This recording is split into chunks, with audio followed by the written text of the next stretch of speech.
A clay tablet sits in a museum basement in Istanbul. Catalog number V A12772. Most visitors walk right past it. But this tablet contains something that shouldn't exist. A description of structures beneath the ocean floor, written 5,000 years before humanity had submarines, sonar, or any way to see what's down there. And it mentions an entrance. A specific entrance that led to what the Sumerians called the Abzu.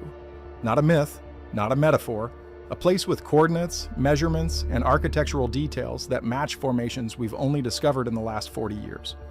The tablet describes massive stone columns rising from the ocean floor near what we now call the Persian Gulf. It talks about chambers carved into underwater rock, and it mentions beings who came from the sky, descended into the Obzu, and emerged with knowledge that transformed human civilization overnight. The Sumerians didn't call it magic, they called it technology. They documented it the same way we document a factory or a laboratory, with precision, with measurements, with purpose. Here's what makes this different from every other ancient astronaut theory you've heard. This isn't about interpreting vague mythology. This isn't about seeing what we want to see in old stories. This tablet is a technical document. It reads like a maintenance log. And the structures it describes? We found them. In 2004, a joint expedition between Turkish and American marine archaeologists discovered a formation off the coast of what used to be ancient Sumer. Massive cylindrical structures, perfectly symmetrical, made from a type of basalt that doesn't exist naturally in that region, and they match the measurements on the tablet, down to the cubit. If you made it this far, hit subscribe. I cover forbidden history and suppressed archaeology every week, and next week's topic is going to blow this one wide open. The tablet itself is part of what scholars call the Eridu Genesis collection. Eridu was the first city according to Sumerian records, not the first city we know about, the first city, period. Before Eridu, the Sumerians say, humanity lived in scattered groups with no writing, no agriculture, no civilization. Then the Anunnaki arrived, and everything changed in a single generation. Most translations of these tablets focus on the mythology, the gods who came from the sky, the creation of humans, the flood. But there's a subset of tablets that nobody talks about. Technical tablets, inventory tablets, and this one, V A12772, which describes infrastructure.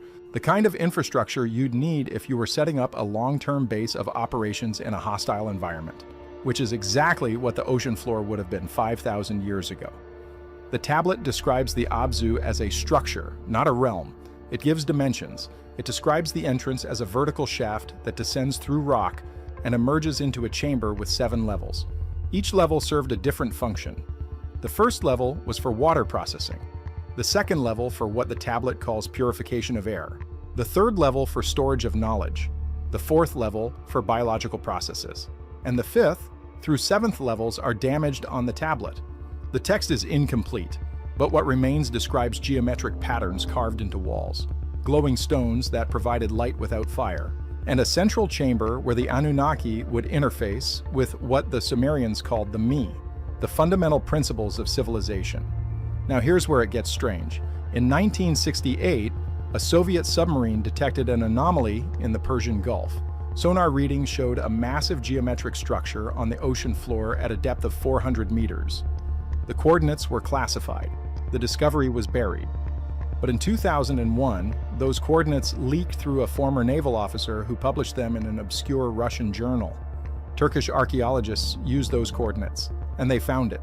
What they found was a formation that shouldn't exist, a cluster of 7 cylindrical structures arranged in a perfect hexagonal pattern with one structure in the center, each cylinder approximately 30 meters in diameter and extending 90 meters into the seafloor, made from black basalt. The nearest natural source of that specific basalt type is 800 kilometers away in the mountains of Armenia. And these cylinders showed tool marks, precise cuts, angles that don't occur in natural erosion. The Turkish government shut down the expedition within 3 weeks, declared the site a military exclusion zone, confiscated all samples and documentation.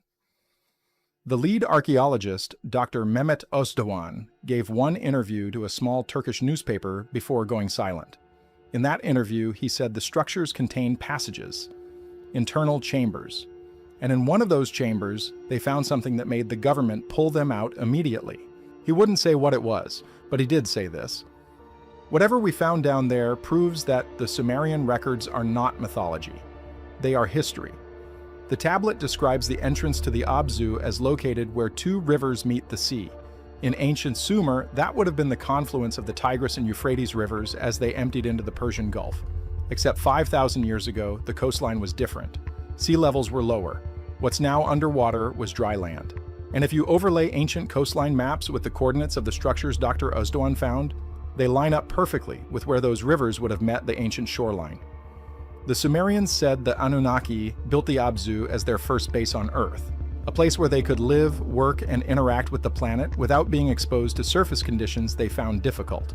The tablets describe the Anunnaki as beings who required different atmospheric pressure, different air composition, and protection from what they called the poison sky, which is exactly what you'd need if you were extraterrestrial beings trying to operate on a planet with an atmosphere you didn't evolve for. But here's the part that makes skeptics uncomfortable. The tablet describes technology. Specifically, it describes a device the Anunnaki used to descend into the Abzu. The tablet calls it a skyboat that could travel through air and water. It describes the boat as enclosed, made of a metal that didn't corrode, and capable of moving without sails or oars. The Sumerians watched these crafts descend from the sky, enter the water, and disappear beneath the surface. And they wrote it down with the same matter-of-fact tone you'd use to describe a bus route. The tablet also describes what happened inside the Abzu. It says the Anunnaki brought humans into the structure, not as slaves, as students. Small groups of humans were taken into the Abzu and taught what the tablet calls the sacred me: writing, mathematics, astronomy, agriculture, metallurgy, medicine, the foundation of civilization. And when these humans emerged, they became the first priest kings of Sumer. The tablet lists them by name, and those names match the Sumerian king list, another historical document that scholars usually dismiss as mythology. The king list says the first kings ruled for impossibly long periods, thousands of years, tens of thousands of years in some cases. Scholars call this mythological exaggeration, but what if the king list is documenting something else? What if those early kings weren't human? What if the Sumerians were recording the reigns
of the Anunnaki themselves, beings who live far longer than humans before humanity took over governance? The tablet describes the Anunnaki as having different physical characteristics than humans. Taller, stronger, with facial features that the Sumerians found both beautiful and unsettling. And the tablet describes their eyes. Specifically, it describes their eyes as reflecting light like the eyes of animals, which is exactly what you'd expect from beings who evolved in low-light conditions, or beings who were engineered for environments with different light spectrums than Earth. In 1976, a researcher named Zecharia Sitchin published The 12th Planet, where he translated many of these Sumerian tablets and argued that the Anunnaki were extraterrestrial beings from a planet called Nibiru. Sitchin's work has been heavily criticized by mainstream scholars. They say his translations are inaccurate, his conclusions are speculative, and his evidence is cherry-picked. And some of those criticisms are valid. But here's what the critics don't address. Sitchin wasn't the first to notice these patterns. He was just the first to publish them in English for a mass audience. In the 1800s, British archaeologists working in Mesopotamia found thousands of tablets describing the same things: advanced technology, beings from the sky, structures beneath the earth and sea. And those archaeologists wrote about it. Their reports are in the British Museum archives. But their conclusions were dismissed because they didn't fit the prevailing narrative that ancient humans were primitive, superstitious, and incapable of scientific thought. The tablet V A12772 describes the Obzu's construction in technical terms.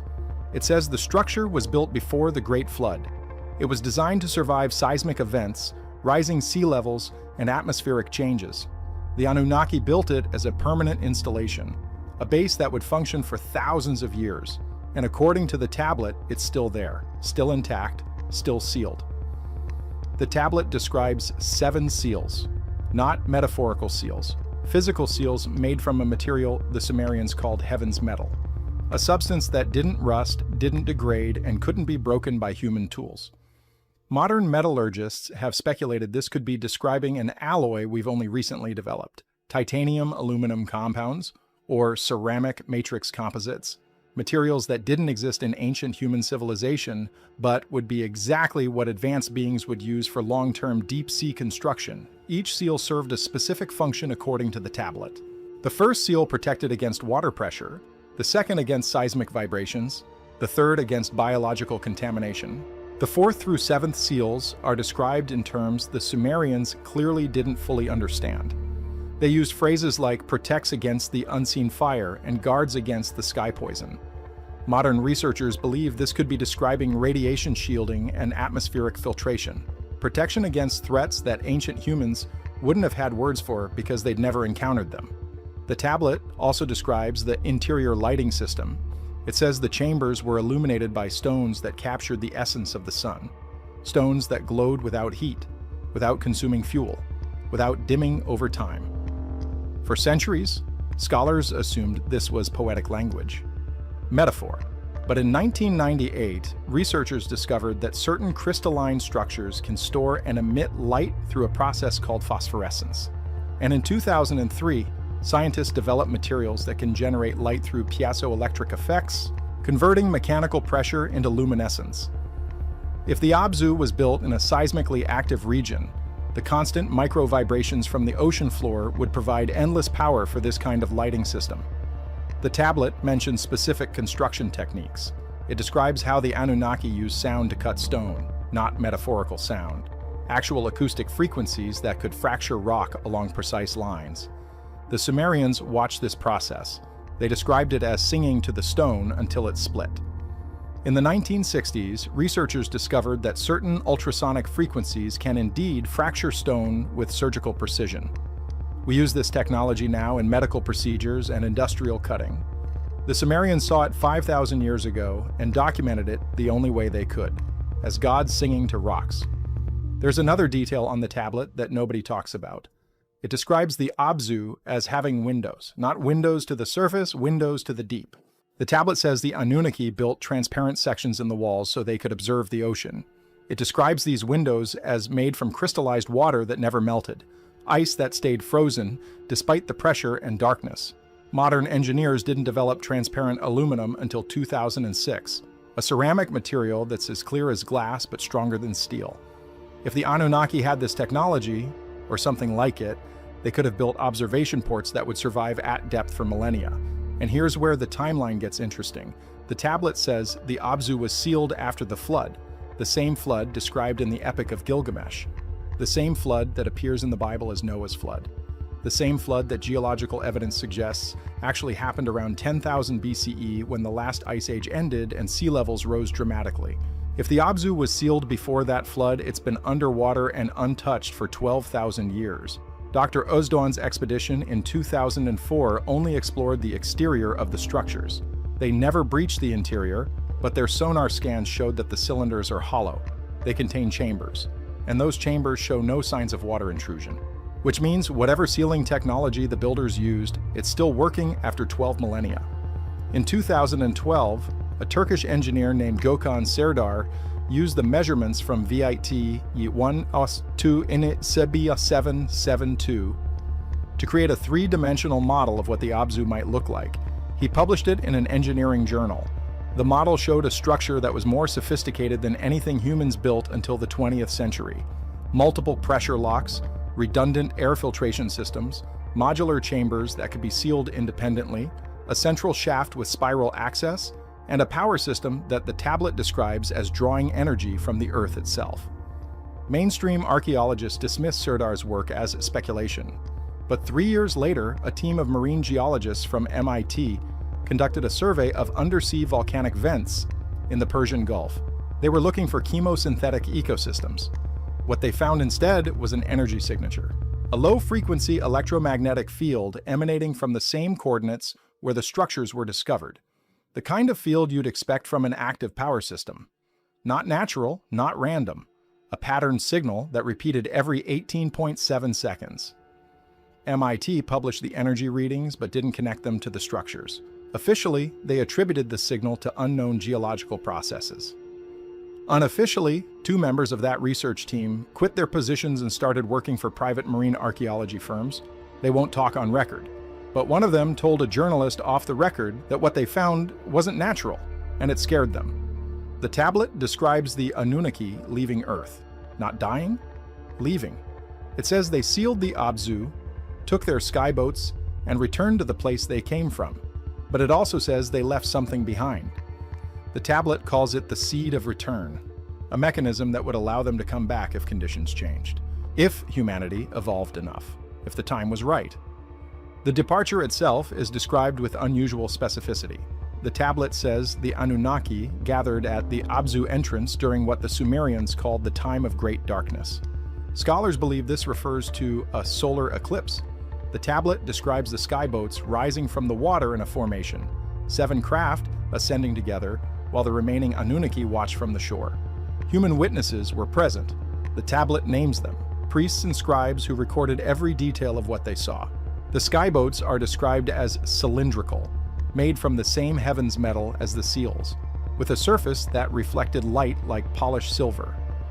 They made no sound except for a deep hum that the Sumerians felt in their chests rather than heard with their ears. The craft rose vertically, creating whirlpools in the water as they lifted, then hovered for a moment before shooting upward and disappearing into what the tablet calls the black ocean above. Space. They were describing vehicles ascending into space. What's remarkable is that this description matches reports from multiple ancient cultures. The Vedic texts of India describe Vimanas, flying craft, with similar characteristics. The Egyptian Book of the Dead describes the gods departing in boats that travel through both water and sky. The Mayan Popol Vuh describes sky serpents that carried the creators back to the place of origin. These cultures had no contact with each other during the time these texts were written, yet they described the same event using eerily similar language. The tablet says the Anunnaki left instructions. Specific protocols for how humanity should develop, how to organize cities, how to maintain the knowledge they'd been given, how to prepare for the eventual return. These instructions were given to the priest kings who became the guardians of the Me, and for centuries, Sumerian civilization followed those instructions precisely. They built ziggurats according to exact specifications. They organized their cities in geometric patterns. They maintained astronomical records with obsessive accuracy. Because they were following a plan that wasn't theirs. But the tablet also describes a split among the Anunnaki. Not all of them left. A faction chose to stay. The tablet calls them the Watchers, beings who remained on Earth to observe humanity's development and ensure the plan stayed on track. These Watchers didn't live in cities. They didn't interact openly with humans. They operated from hidden locations, underground facilities, mountain strongholds. And according to the tablet, one group of Watchers remained in the Abzu itself, sealed inside with instructions to maintain the facility until the return. This detail appears in other ancient texts as well. The Book of Enoch describes Watchers who came to Earth and taught humans forbidden knowledge. The Sumerian tablet doesn't use the word forbidden. It describes the knowledge as timed release. Information that humanity wasn't ready for yet, but would need later. The Watchers were supposed to guard this knowledge and release it only when humanity reached certain developmental milestones. But according to the Book of Enoch, some Watchers broke protocol. they gave humans knowledge too early. And that violation led to catastrophic consequences that the texts describe as the reason for the flood. The tablet describes the flood as deliberate, not divine punishment, environmental management. The Anunnaki who left determined that humanity had developed too rapidly in the wrong directions. War, violence, misuse of the knowledge they'd been given. So they triggered a reset. The tablet doesn't explain how they caused the flood. It just says the Anunnaki opened the fountains of the deep and broke the dams of heaven. Geological evidence shows massive glacial melt at the end of the last ice age. Sea levels rose over 100 meters. Coastal civilizations were wiped out. And when the waters receded, humanity had to start over. But the Abzu survived. The tablet makes this clear. The structure was designed to withstand exactly this kind of event. The seals held, the chambers remained intact, and the watchers inside continued their vigil. The tablet describes them as entering a state of suspended animation, not death, a deep sleep that could last thousands of years, a biological process that allowed them to survive with minimal resources until conditions were right to wake again. Some researchers believe the seed of return is genetic, that the Anunnaki altered human DNA and left markers that would activate under certain conditions. Others believe it's technological, that somewhere in the Obzu is a device waiting to be triggered. And a small group of researchers believe it's both, that the Anunnaki created a biological key and only humans who carry specific genetic traits can access what's sealed inside the Abzu. In 2018, a genetics company called 23andMe published a study on ancient human DNA. They found genetic markers in modern Middle Eastern populations that don't match any known human migration patterns. Markers that appear suddenly in the archaeological record around 5000 BCE, right when Sumerian civilization exploded into existence. The study didn't speculate on the origin of these markers, they just noted them as anomalous. But researchers in the ancient astronaut community immediately connected them to Sumerian descriptions of the Anunnaki, creating or modifying humans. The tablet says, the Anunnaki gave humans the me for a reason, not generosity, strategy. They needed humanity to develop, to build, to spread. Because Earth was a long-term project, and the Anunnaki knew they couldn't stay permanently. So they engineered humanity to maintain the planet, develop civilization, and prepare for their return. The tablet describes this as the Great Plan, and it says the plan is still unfolding. Now here's the question nobody wants to ask. What if they never left? What if the Abzu is still occupied? The tablet describes the structure as self-sustaining. It describes biological processes. Life support. The MIT expedition detected an active energy signature. The structure is sealed but functional. And if the Anunnaki built it to last thousands of years, why would it be empty? There's a reason the Turkish government shut down the expedition. There's a reason the coordinates are classified. There's a reason Dr. Özdoğan went silent.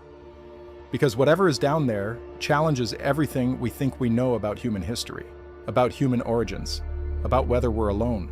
And if we're not alone, whether we ever were. The Sumerians didn't write myths.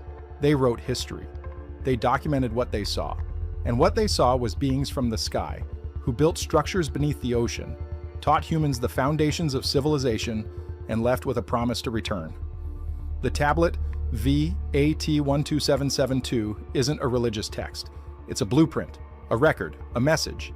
And the structures are still there, 400 meters below the surface of the Persian Gulf, sealed, functional, waiting. The Sumerians called the Abzu the foundation of the world. They said everything humanity knows came from there. Writing, law, science, art, all of it originated in those chambers beneath the sea. And maybe they were right. Maybe human civilization didn't develop naturally over millennia. Maybe it was installed, taught, given to us by beings who had reasons we still don't fully understand. The tablet ends with a warning. It says the seals will break when the time is right, when humanity is ready. And when that happens, the knowledge inside will either elevate us or destroy us.